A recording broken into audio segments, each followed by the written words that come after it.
దేవునికి స్తోత్రం. మీ అందరికీ నా హృదయపూర్వక వందనాలు తెలియజేస్తున్నాను. అపోస్తుల కార్యం 28వ అధ్యాయంలో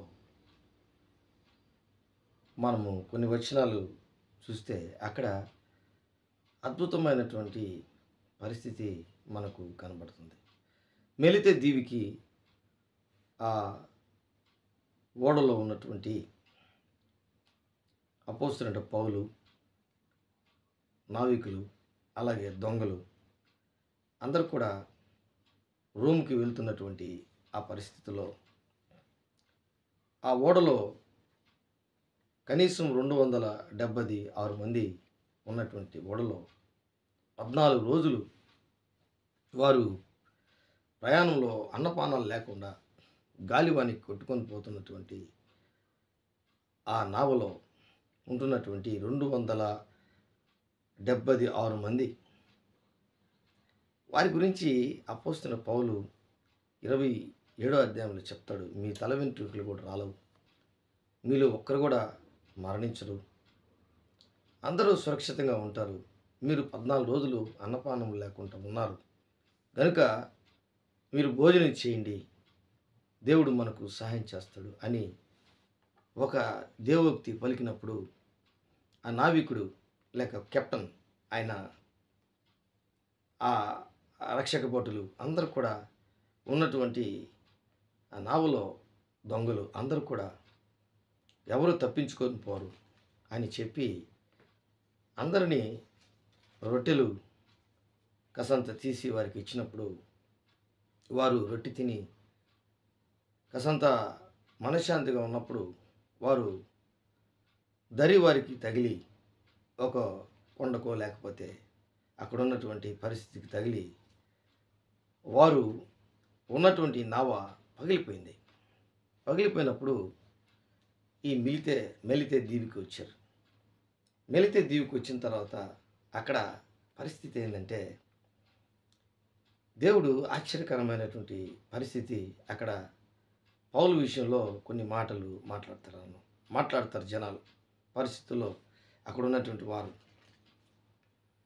భయంకరమైన చలిలో వారు అక్కడికి వచ్చినప్పుడు వారు కొన్ని కట్టెలు తీసుకొని వారు అందరూ ఆ 276 మంది అలాగా మెలితే దీవుల్లో ఉన్నటువంటి వారు ఈ పౌలు ఉన్నటువంటి నావికులు అలాగే ఉన్నటువంటి అక్కడ దొంగలు వీళ్ళందరికీ చాలా సహాయం చేశారు. వారు ఆతిథ్యం ఇచ్చారు. వారు ఎంతగానో వారికి ఉపచారం చేశారు. అయితే ఇలాంటి పరిస్థితుల్లో పౌలు కూడా కొన్ని కట్టెలు తీసుకొని వచ్చి అక్కడ చలిమంట వేసుకుంటకు అక్కడ చేస్తున్నప్పుడు అక్కడ పరిస్థితి ఏంటంటే ఆ కర్రలో నుంచి ఆ కట్టులో నుంచి ఒక పాము వచ్చి ఈ పౌలుని అది ఈ చేతి విరేళ్ళకు పట్టుకోవడం, కరవడం జరుగుతుంది. దేవుని బిడ్డలారా, అక్కడ ఉన్నటువంటి ఆ దీపవాసులందరూ కూడా ఆ దీపవాసులు 4వ వచనం, ఆ దీపవాసులు ఆ జంతువుల అతని చేతికి వేలాడుట చూచినప్పుడు అపోస్తలుల కార్యం 28:4 నిశ్చయముగా ఈ మనుషుడు నరహంతకుడు, ఇతడు సముద్రము నుండి తప్పించుకునేనను న్యాయం అతనిని బ్రతుకునేదని తమలో తాము చెప్పుకునిరి. అతడైతే ఆ విష జంతువును అగ్నిలో జాడించి వేసి ఏ హానియు పొందలేదు. వారు అతని శరీరము వాచునో లేక అతడు అకస్మాత్తుగా పడి చచ్చునో అని కనిపెట్టుచుండిరి.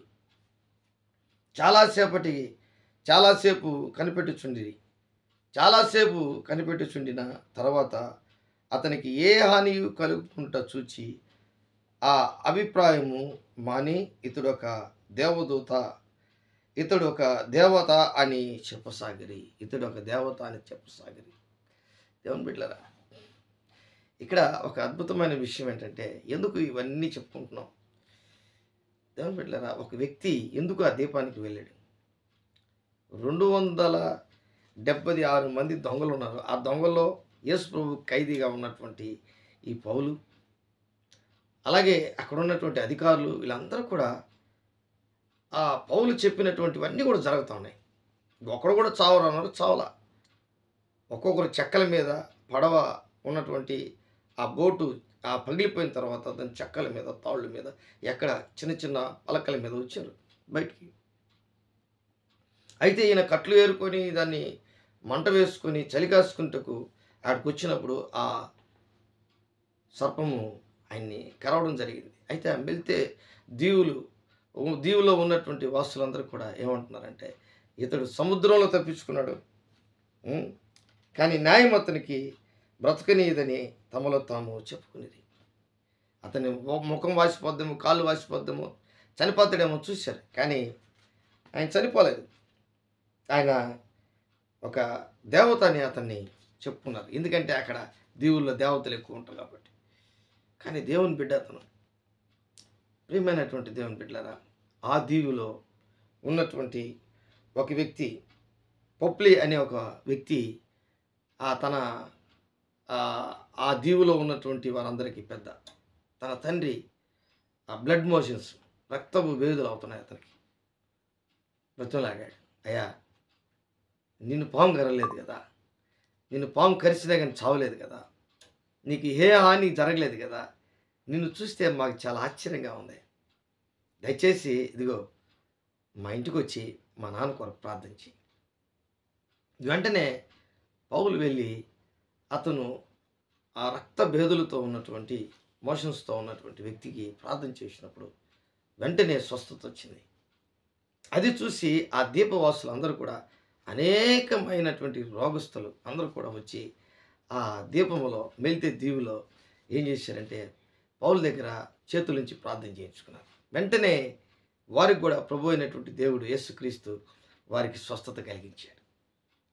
దేవుని బిడ్డలారా, ఒక వ్యక్తి నావలో ఉన్నా, సముద్రంలో ఉన్నా, లేక జైల్లో ఉన్నా, లేక కొట్టుకొని పోయి ఒక దీవులకు వెళ్ళినా, అక్కడ ఉన్నటువంటి పరిస్థితులకి ఆ దేవుడు, అతనిలో ఉన్నటువంటి ఆ దేవుని యొక్క శక్తి, ప్రభావం, అభిషేకం, అవన్నీ కూడా పౌలు ఆ పరిస్థితులన్నిటిని బట్టి దేవుడు పౌలును వాడుకున్నాడు. దేవుని ఎంతో ఘనపరిచారు. ఆ మెలితే దీవుల నుంచి వెళ్తున్నప్పుడు వారు ఎంతో బ్రతులాడారంట. ఇంకా కొద్ది రోజులు ఉండండి మా దగ్గర. దేవుని బిడ్డలారా, ఈ దినమందు నీ జీవితంలో కూడా, నా జీవితంలో కూడా, మనందరి జీవితంలో కూడా దేవుడు గొప్ప కార్యాలు చేస్తాడని నువ్వు నమ్మినట్లయితే కార్యం ఖచ్చితంగా జరుగుతుంది. దేవుడి వాక్యాన్ని దీవించి ఆస్వాదించునుగాక. ప్రార్థన. ప్రేమ నమ్మకం కలిగినటువంటి నా యేసయ్య, కూడి వచ్చినటువంటి ప్రతి ఒక్కరిని, అవును తండ్రి, ఎవరైతే ఏ పరిస్థితుల్లో ఉన్నారో ఆ పరిస్థితులు తగ్గట్టును నేను ఒక ప్రార్థన చేసే వ్యక్తిని, దైవికమైనటువంటి వ్యక్తిని వాడుకునే దేవుడు. అలాగా ఈ వీడియో చూస్తున్నటువంటి ప్రతి బిడ్డని దైవికంగా ఉంటే వారిని మీరు వాడుకోమని నజరేయుడైన యేసు నామములో అడిగి వేడుకుంటున్నాను తండ్రి. ఆమేన్, ఆమేన్.